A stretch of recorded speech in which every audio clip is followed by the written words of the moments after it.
মুহররম মাসের মাহাত্ম্য এবং ফজিলত জানতে চাই, বিশেষ আমল থাকলে আমলগুলো জানতে চাই। আলহামদুলিল্লাহ, মুহররম মাস আমাদের খুবই নিকটে।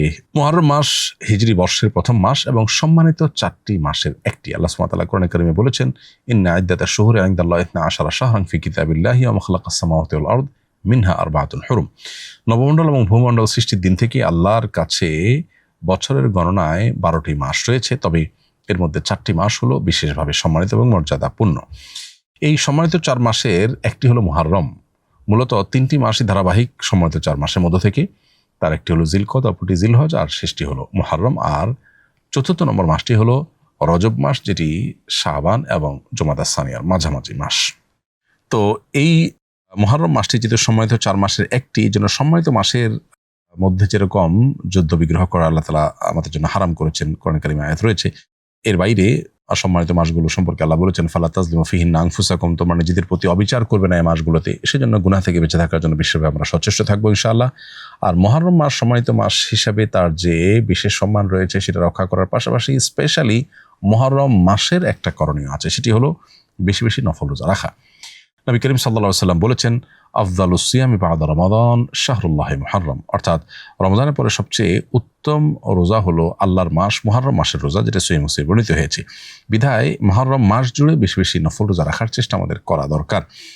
আর মুহররম মাসের 10 তারিখ, যেটাকে আশুরা বলা হয়, সেটাকে কেন্দ্র করে আশুরার দিন এবং তার আগে অথবা পরে আরেকটা দিন যোগ করে মোট 2টি দিন রোজা রাখার বিশেষ ফজিলত রয়েছে। এর মাধ্যমে আল্লাহ রাব্বুল আলামিন 1 বছর পূর্বের গুনাহ আমাদেরকে মাফ করে দিবেন। অতএব মুহররম মাস উপলক্ষে আমরা আশুরার রোজা আর পুরো মাস জুড়ে বিশেষ রোজা এবং সম্মানিত মাস হিসাবে যে সম্মান প্রদর্শন, সেটি আমরা করবো ইনশাআল্লাহ তাআলা। অনেক মসজিদে দেখা যায় দামি টাইলস লাগানোর কারণে সেজদাতে গেলে নিজের ছবি দেখা যায়, এতে কি নামাজের কোনো ক্ষতি হবে? এরকম টাইলস লাগানো উচিত নয়, এরকম পাথর লাগানো উচিত নয়, যেটা দিকে তাকালে নামাজি ব্যক্তি নিজের চেহারা দেখতে পাবে এবং মনোযোগ সেদিকে চলে যাবে। বরং মনোযোগ নষ্ট হওয়ার মতো কোনো বিষয় নামাজের মধ্যে রাখা উচিত নয়। সম্প্রতি আমি হজ থেকে ফিরেছি। এটা আমার জীবনের প্রথম দেশের বাইরে যাত্রা ছিল, তাই পরিবারের সবার জন্য উপহার কিনে এনেছি। আমার বাবা বলছেন কেনাকাটা করার কারণে আমার হজ কবুল হয়নি। তিনি আমাকে বকাঝকা করছেন আর বলছেন আমি নাকি সব টাকা নষ্ট করে এসেছি। তাহলে কি আমার ফরজ হজ আদায় হয়নি? এখন আমার করণীয় কি? হজের সাথে কেনাকাটার আসলে কোনো সম্পর্ক নেই। কেনাকাটা করলে হজ নষ্ট হয়ে যায় এমনটি মনে করার কোনো কারণ নেই। হজের যে আমলগুলো, সেগুলো যদি আপনি যথাযথভাবে করে থাকেন, পাশাপাশি আপনি যদি হালাল উপার্জন থেকে হালাল জিনিসপত্র কেনাকাটা করে থাকেন, তাহলে সেক্ষেত্রে সেটা সম্পূর্ণ জায়েজ। এক্ষেত্রে আপনার বাবা যেটি বলছেন সেটি ভুল বলছেন। অতএব আপনি কেনাকাটার কারণে হজ নষ্ট হয়ে গেছে এমনটি মনে করার কারণ নাই। কিন্তু অনেকে আছেন যে কেনাকাটাকেই প্রায়োরিটি দেন এবং আমল ইবাদতের প্রতি কোনো খোঁজখবর নেই, তাদের শপিংটাই মূল হয়। সেটা যদি হয় তাহলে সেক্ষেত্রে সেটা আল্লাহর কাছে মাবরুর হজ বা ভালো হজ হিসাবে পরিগণিত হওয়াটা কঠিন। আমি আগামী বছর হজে যাব ইনশাআল্লাহ। শুনেছি আপনি এবছর হজ করে এসেছেন, আপনার হজের অভিজ্ঞতার আলোকে আমাকে পরামর্শ দিবেন যাতে আমি যথাযথভাবে প্রস্তুতি নিতে পারি। প্রিয় দর্শক, আপনার প্রতি আমার পরামর্শ থাকবে হজের আগে যথেষ্ট প্রশিক্ষণ গ্রহণ করবেন। আসুন্নাহ ফাউন্ডেশন থেকে আমরা হজ প্রশিক্ষণ দিয়ে থাকি প্রতি বছর 3-4টি বা কোনো কোনো সময় 5টি ধাপেও আমরা প্রশিক্ষণ দিয়ে থাকি। আমাদের 500 লোক এর সংকলন হয়, এরকম একটি অডিটোরিয়াম আছে। সেখানে আমরা এক ধাপে সবাইকে ট্রেনিং করিয়ে শেষ করতে না পারলেও কয়েক ধাপে আমরা সবাইকে প্রশিক্ষণের আওতায় আনার চেষ্টা করি। সেখানে 6 থেকে 7 ঘন্টা ব্যাপী প্রায় 400 স্লাইড প্রেজেন্টেশনের মাধ্যমে হজের পূর্ণাঙ্গ প্রশিক্ষণ দেওয়া হয়ে থাকে। এর বাইরেও আরও বিভিন্ন ওলামা ইকরাম বিভিন্ন উদ্যোগে বিভিন্নভাবে তারা হজের প্রশিক্ষণ দিয়ে থাকেন। বিধায় যথাযথভাবে হজের প্রশিক্ষণ নেবেন, এটি হলো আপনার প্রতি আমার পরামর্শ। আর দ্বিতীয়ত হলো হজকে বিস্তারিতভাবে জানবার জন্য আপনি একাধিক বই পুস্তক আগাগোড়া পড়বেন, সম্ভব হলে গ্রুপ স্টাডি করবেন। এর মাধ্যমে আপনার হজের বিষয়টা আপনার জন্য সহজ হবে এবং আপনি পারফর্ম করতে পারবেন ইজিলি ইনশাআল্লাহ। আল্লাহর কাছে দোয়া তো করবেনই, আল্লাহ যেন আপনাকে হজ সহি শুদ্ধভাবে সঠিকভাবে করার তৌফিক দান করেন। কারণ হজ করতে গিয়ে টুকটাক তো বটেই, কোনো কোনো ক্ষেত্রে বড় বড় ভুল পর্যন্ত করে অনেকে আসেন, যেটা পরবর্তীতে তার প্রায়শ্চিত্তের কারণ হয়।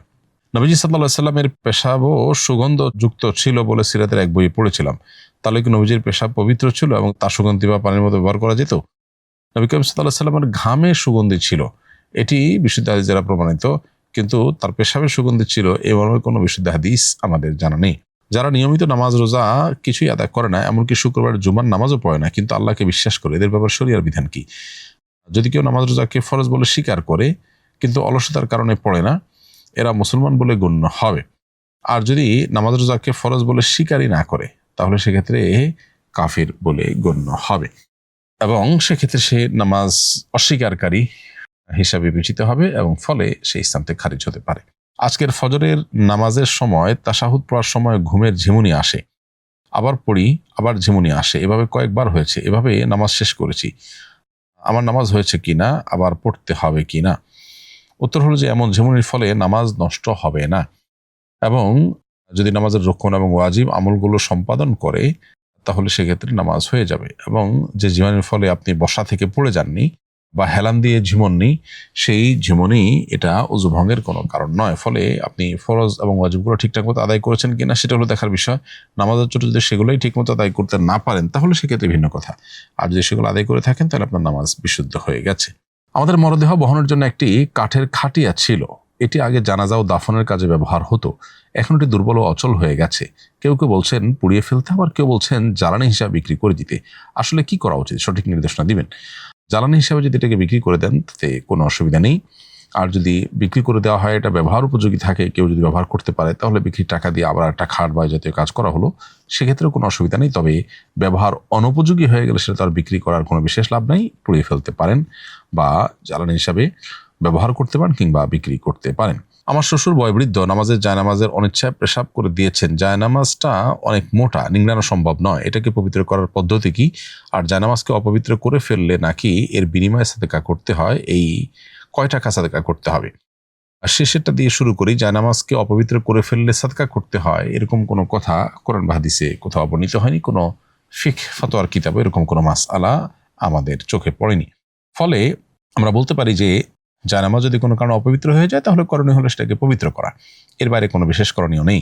এখন পবিত্র কিভাবে করবেন? উত্তর হলো যে জায়নামাজ যদি অনেক মোটা হয়, এটাকে ধুয়ে নিংড়ানো সম্ভব না হয়, তাহলে সেক্ষেত্রে এটার উপরে পানি ঢেলে দিয়ে এটাকে ঝুলিয়ে রাখবেন।